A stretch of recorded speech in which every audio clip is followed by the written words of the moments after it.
Hi மக்களே! என் friend Kanchipuram போலான்னு சொன்னா. துணி எடுக்கணும், பட்டு சேரி எடுக்கணும்னு சொன்னா. "அப்படியா! சாரீக்காக மட்டும் வேணாடி, கோயிலுக்கு போலாம்." அப்படின்னு நான் சொன்னேன்.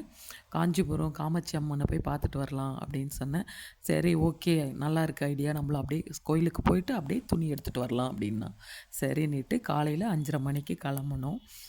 7:30க்கெல்லாம் நாங்க சாமிக்கிட்ட அந்த கோயில்கிட்ட இறங்கிட்டோம். ஒரு டிகிரி காஃபி நல்லா சூடா குடிச்சிட்டு, அதுக்கப்புறம் கோயிலுக்குள்ளே போனோம். போயிட்டு க்யூவில் நின்னோம். க்யூவில் காலையில் 7:30க்கே க்யூவில் அதிகமாக ஜனம் இருந்துகிட்ருந்தாங்க. இருந்தாலும் ரொம்ப ஹாப்பி. காலையில் போய் சாமி கும்பிடணுன்னாவே ஒரு சந்தோஷந்தான். ஒரு வைப் இருக்குது. அப்போ நாங்கள் க்யூவில் நின்னோம். நின்று அப்புறம் காமாட்சி அம்மாவை சூப்பராக தரிசனம் கிடைச்சிது. காமாட்சி அம்மாவை நல்லா கும்பிட்டு வெளியே வந்தோம். வெளியே வந்து கொடிமரத்தில் கீழே விழுந்து கும்பிட்டு பிரசாதம் கொடுத்தாங்க. பிரசாதம்லாம் சாப்பிட்டு அதுக்கப்புறம் நாங்கள் துணி எடுக்கலான்னுட்டு வெளியே வந்தோம். வெளியே வந்துட்டு டிஃபன் சாப்பிட்டு போய் துணி கடைக்கு போனோம். துணி கடைக்கு போயிட்டு பாபுஷான்னு ஒரு துணி கடை இருக்குது, அங்கே போனோம். அங்கே செலெக்ஷன்லாம் ஓகே, பரவாயில்ல.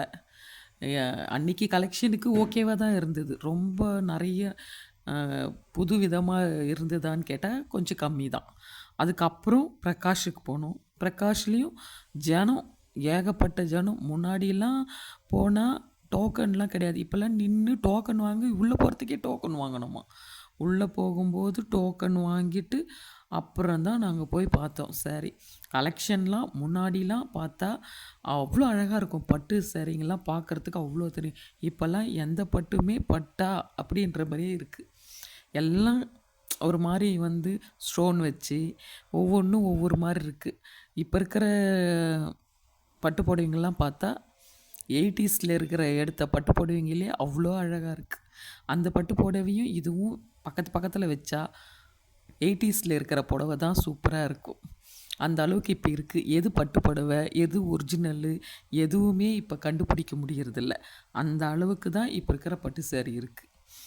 அதனால் காசு எவ்வளோக்கு எவ்வளோ கொடுத்து வாங்குகிறாங்களோ அதனோட மதிப்பு பார்த்தா அந்த சேரீயில் பார்த்தா தெரியல. எனக்கு அப்படி தெரியுது, உங்களுக்கு எப்படி இருக்குன்னுலாம் தெரியல. எனக்கு அப்படி தோணுச்சு. அவ்வளோ காசு கொடுத்து வாங்கிறதுக்கு இதுலேயே ஒரு 10 பட்டு சேரீ எடுத்துக்கலாம், கலர் கலராக எடுத்து கட்டிக்கலாம், அது மாதிரின்னுட்டு தோணுது. ஆனால் நல்லாயிருக்கு. கலெக்ஷன் வந்து ஓகே. ஆனால் அதுக்குன்னு பார்த்தா 80ஸ்ல இருக்கிற இதுக்கு நீங்கள் மேட்ச் பண்ணிங்கன்னா கம்மி தான். அவ்வளோ இப்போ கூட அவங்களோட சேரீங்களாம் எடுத்து பார்த்தீங்கன்னா, இந்த பட்டு புடவை அதுவுன்னு பார்த்தீங்கன்னா, இப்போவும் அது பார்த்தா புதுசாக தெரியும். அந்த அளவுக்கு தான் அது இருக்கும். அதனால் பாருங்கள், நிறைய காசு அதுக்கு செலவு பண்ணாமல் அந்த காசுலேயே நிறைய பட்டு புடவை எடுக்கிற மாதிரி பார்த்துக்குங்க. நாங்கள் போய் நல்லா சாமி